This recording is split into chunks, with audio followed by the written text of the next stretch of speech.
26ஆம் சங்கீதம். கர்த்தாவே, என்னை நியாயம் விசாரியும், நான் என் உத்தமத்திலே நடக்கிறேன். நான் கர்த்தரை நம்பியிருக்கிறேன், ஆகையால் நான் தள்ளாடுவதில்லை. கர்த்தாவே, என்னை பரீட்சித்து என்னை சோதித்து பாரும்.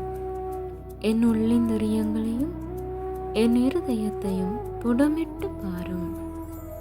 உம்முடைய கிருபை என் கண்களுக்கு முன்பாக இருக்கிறது. உம்முடைய சத்தியத்திலே நடந்து கொள்ளுகிறேன். வேண்டரோடு நான் உட்காரவில்லை, வஞ்சகரிடத்தில் நான் சேருவதில்லை. பொல்லாதவர்களின் கூட்டத்தை பகைக்கிறேன், துன்மார்க்கரோடே உட்காரேன்.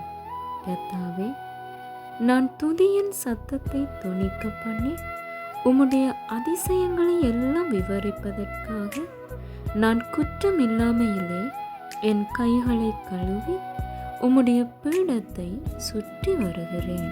கர்த்தாவே, உமது ஆலயமாகிய வாசஸ்தலத்தையும் உமது மகிமை தங்கிய ஸ்தானத்தையும் வாஞ்சிக்கிறேன்.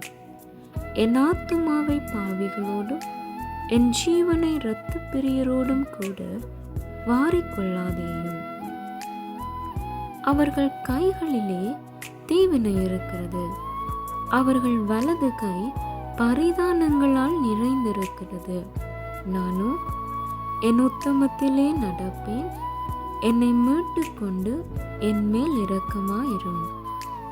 என் கால் செம்மையான இடத்திலே நிற்கிறது. சபைகளிலே நான் கர்த்தரை துதிப்பேன் என்பதே. ஆமென்.